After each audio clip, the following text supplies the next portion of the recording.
जय हिंद दोस्तों। अक्सर हम सूरज को हमारे सौर मंडल के मिडिल में मौजूद एक आग के धड़कते गोले के रूप में देखते हैं। शायद इससे भी ज्यादा हम सूरज को एक आग उगलता राक्षस समझते हैं। भारत में तो गर्मियों के मौसम में इतनी ज्यादा गर्मी होती है कि हम भारतवासी भगवान से बस एक ही प्रार्थना करने लग जाते हैं कि ये सूरज नाम का आग का गोला इस दुनिया से खत्म हो जाए। लेकिन शायद हम ये भूल जाते हैं कि इसी धड़कते गोले ने हमारे धरती पे जीवन को जन्म देने में बहुत ही बड़ी भूमिका निभाई थी। आज जो कुछ भी हम अविश्वसनीय तरह में कर पा रहे हैं, इन सब में कहीं न कहीं इस सूरज का ही हाथ है। और अगर कहीं सूरज होता ही नहीं तो इस इंसान नाम के बेहद बुद्धिमान प्राणी का अस्तित्व शायद नहीं होता। अगर आज भी हम देखें तो इस पृथ्वी पे सूरज के बिना जीवन का टिक पाना नामुमकिन है, क्योंकि अगर सूरज नहीं होगा तो सोलर एनर्जी यानी कि सौर ऊर्जा नहीं मिलेगी, और अगर सौर ऊर्जा नहीं मिलेगी तो पेड़ पौधे अपना खाना तैयार नहीं कर पाएंगे। इस तरह से पूरी फूड चेन टूट जाएगी और आखिरकार अंत में पूरा जीवन चक्र नष्ट हो जाएगा। ये तो छोड़िए, कहा जा रहा है कि कुछ ही सालों बाद पृथ्वी पर मौजूद सारे जीवाश्म ईंधन यानी कि फॉसिल फ्यूल, जिसमें कि पेट्रोल, डीजल, कोयला ये सब कुछ आते हैं, खत्म हो जाएंगे। फिर भी हमारी एनर्जी की जरूरतों को पूरा करने के लिए कोई ना कोई ऊर्जा स्रोत ढूंढना बेहद जरूरी हो जाएगा। और इसमें भी भविष्य की सूरज की सोलर एनर्जी ही हमारे लिए सबसे बड़े विकल्प के रूप में सामने आती है। और यहाँ तक कहा जा रहा है कि अगर मनुष्य ने सूरज की ऊर्जा को पूरी तरह से नियंत्रित करने की तकनीक हासिल कर ली तो फिर मनुष्य ऐसे यान और यंत्र बना पाएगा जो कि प्रकाश की गति से भी तेज चल पाएंगे, जिससे कि ब्रह्मांड में मौजूद किसी भी सभ्यता को ढूंढ पाना बहुत ही आसान हो जाएगा। मतलब एलियन का अस्तित्व भी हम ढूंढ पाएंगे। ऑल इन ऑल मनुष्य के पास्ट, प्रेजेंट और फ्यूचर का जवाब इसी आग उगलते गोले यानी इस सूरज से जुड़ा हुआ है। दोस्तों, क्या आपको पता है कि नासा ने पार्कर सोलर रोव को किस तारीख और किस स्थान से लॉन्च किया था? जल्दी से कमेंट करके हमें जरूर बताइएगा। इंसान ने मंगल ग्रह, Jupiter, Venus, mercury, Saturn, Uranus, Neptune और यहाँ तक कि प्लूटो, जो कि एक ग्रह भी नहीं है, एक डॉर्फ प्लैनेट है, उस पर भी स्टडी करने के लिए मिशन लॉन्च किया। सूरज की स्टडी करने के लिए भी काफी सारे मिशन भेजे गए, पर सूरज मनुष्य के लिए इतना ज्यादा महत्वपूर्ण है कि उसकी डिटेल स्टडी करने के लिए एक बड़ा मिशन लॉन्च करने की जरूरत थी। शायद यही सवाल नासा के वैज्ञानिकों के दिमाग में अटका पड़ा होगा।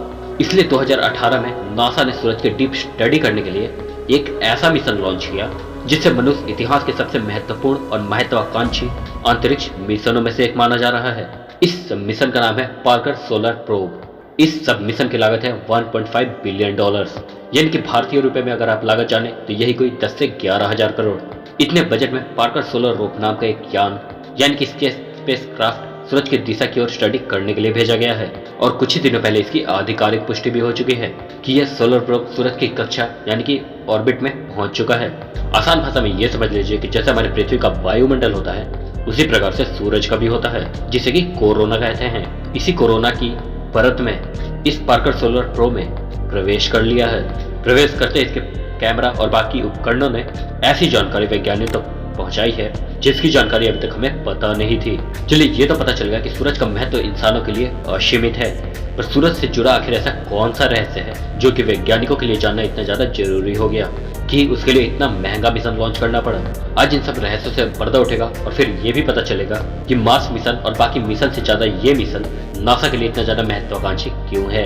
लेकिन इन सब बातों को समझने के लिए इस सब मिशन की हिस्ट्री को जानना बहुत ही ज्यादा महत्वपूर्ण है। इस सब मिशन की शुरुआत तो वैसे 1959 में हो गई थी, जहां कुछ वैज्ञानिकों ने सोलर प्रोब मिशन के साथ साथ कुछ और मिशन को भी प्रपोज किया था, पर बजट का और मिशन में आने वाली कॉस्ट बहुत ज्यादा होने के कारण यह प्रोजेक्ट ठंडे बस्ते में ही पड़ा रहा। 1970 और 80 के दशक में सोलर प्रोब मिशन की जरूरत को बहुत ही उच्च स्तर पर समझा जाने लगा। इसलिए 1990 के दशक में इन मिशंस को OSPS यानी कि outer planet and solar probe program के तहत लॉन्च करने की योजना बनाई गई। लेकिन फिर से 2003 में अमेरिका के प्रेसिडेंट जॉर्ज बुश के कार्यकाल में बजट में कमी का कारण बताते हुए प्रोग्राम को रद्द कर दिया गया। लेकिन बाद में नासा ने पीछे स्थगित हुए बाकी मिशंस को रिवाइज करने का काम शुरू किया और इसी का नतीजा ये हुआ कि 2010 में फिर से सोलर प्रोब मिशन को बहुत ही ज्यादा कम बजट में पूरा करने का प्लान बनाया गया। 2017 में जाके इसके डिजाइन और डेवलपमेंट का काम पूरा हुआ। सर यूजिन न्यूमैन पार्कर द्वारा सूरज पे की गई खोजों और सोलर विंड जैसे जटिल सिद्धांतों को दुनिया के सामने पेश करने जैसे बहुत ही महत्वपूर्ण कामों की वजह से इसी सम्मान में इसी साल इस सोलर प्रोब का नामकरण किया गया और इसका नाम पार्कर सोलर प्रोब रखा गया। पर वैज्ञानिकों ने आखिर ऐसा क्या किया कि इस मिशन को पहले से ज्यादा कम खर्चे में लॉन्च करने का प्लान तैयार हो पाया। दरअसल पहले सोलर प्रोब को लॉन्च करके सूरज के ऑर्बिट में उससे पहुंचाने के लिए जुपिटर यानी कि गुरु ग्रह के ग्रेविटेशनल फोर्स का उपयोग किया जाने वाला था, जो बहुत ज्यादा महंगा तो होता ही पर बेहद ही ज्यादा टाइम कंज्यूमिंग हो जाता। इसलिए वैज्ञानिकों ने जुपिटर की जगह वेनस यानी कि शुक्र ग्रह के ग्रेविटेशनल फोर्स का यूज करके सूरज के ऑर्बिट में घुसने का प्लान बनाया, क्योंकि वीनस जुपिटर की तुलना में सूरज से बहुत ही ज्यादा पास है। मतलब जहां सोलर प्रो को अभी सूरज के वायुमंडल में पहुंचने के लिए 3 सालों का समय लगा, वहीं अगर जुपिटर का चक्कर लगा के यानी कि उसकी ग्रेविटेशनल फोर्स का यूज करके इसको पहुंचाया जाता तो ना जाने कितने साल लग जाते हैं। अब आप ये सोच रहे होंगे कि इसकी हिस्ट्री और प्लानिंग तो बेहद चौंका देने वाली है, लेकिन इसकी हिस्ट्री और प्लान से ज्यादा इस सोलर प्रो के उद्देश्य और काम करने के तरीके को जानोगे तो आप और भी ज्यादा हैरान हो जाओगे। 1950 के दशक में जब यूजिन पार्कर ने कुछ ऐसा बताया था जिसका उस समय के हिसाब से होना बिल्कुल असंभव था, क्योंकि उनका बताया गया सिद्धांत फिजिक्स के विपरीत काम कर रहा था। दरअसल उन्होंने ये बताया था कि सूरज का जो वायुमंडल है, जिसे कि कोरोना कहते हैं, ये सूरज की सतह से भी ज्यादा गर्म होता है। वो भी कुछ छोटे मोटे डिफरेंस से नहीं, बल्कि बहुत ही ज्यादा डिफरेंस है। सूरज की सतह का तापमान जो अप्रॉक्स की 5500 डिग्री सेल्सियस होता है, तो वहीं इसके बाहरी वायुमंडल यानी कि कोरोना का तापमान 11 लाख डिग्री सेल्सियस से भी ज्यादा होता है। अगर इसे सरल भाषा में समझे तो मान लीजिए कि हमारे धरती की सतह का तापमान अगर 50 डिग्री सेल्सियस है, तो वही धरती का और मिडिल का तापमान अप्रॉक्स 11,000 डिग्री सेल्सियस होगा, जिसका होना असंभव है, क्योंकि उल्टा धरती का वायुमंडल की ऊपरी परत धरती की सतह के मुकाबले ठंडी होती है। इस रहस्य से भरा सवाल वैज्ञानिकों का दिमाग कई सालों से खाया जा रहा था, पर पार्कर सोलर प्रोब से उम्मीदें हैं कि इस सवाल के जवाब देने में वो पूरी तरह से कामयाब हो जाएगा। लेकिन हाल ही में पार्कर सोलर प्रोब ने तो सूरज के बाहरी वायुमंडल यानी कि कोरोना में प्रवेश किया है, तो ये इतने भयानक तापमान में भी कैसे बचा हुआ है और पूरी तरह से काम कर रहा है। ये पिघला क्यों नहीं, क्योंकि इतनी ज्यादा तापमान में तो किसी भी चीज का बच पाना असंभव है। तो आपको बता दें तो सोलर प्रोब के आगे वाले भाग यानी कि वो भाग जो सूरज से आई डायरेक्ट किरणों और रेडिएशंस को फेस करेगा, उस पे एक 8 फीट बड़ी और 4.5 inch broad solar heat shield लगाई गई है, जो आगे से आने वाले रेडिएशन और हीट को रिफ्लेक्ट कर देती है, जिससे पीछे का पूरा मैकेनिज्म बचा रहता है और ये इसी तरह से काम कर पाता है। मगर इसकी पोजीशन यानी कि स्थिति थोड़ी बहुत भी इधर उधर हुई तो बस 10 सेकंड में ये प्रोब चल के खाक हो जाएगा, क्योंकि प्रोब का सिग्नल पृथ्वी पर पहुंचने के लिए कम से कम 8 मिनट लगते हैं, जिसकी वजह से इसकी जलने की संभावना बिल्कुल बन जाती है। इसी बात को ध्यान में रखते हुए वैज्ञानिकों ने इसके अंदर 4 लाइट सेंसर लगा दिए हैं, जिससे अगर प्रोब बिना थोड़ा भी इधर उधर होने लगेगा तो ये अपने आप ही इन सेंसर्स की मदद से अपनी सुरक्षित स्थिति में वापस आ जाएगा और पीछे जो भी मैकेनिज्म है उस पर सूरज की रेडिएशन और सोलर विंड्स का कोई भी असर नहीं होगा।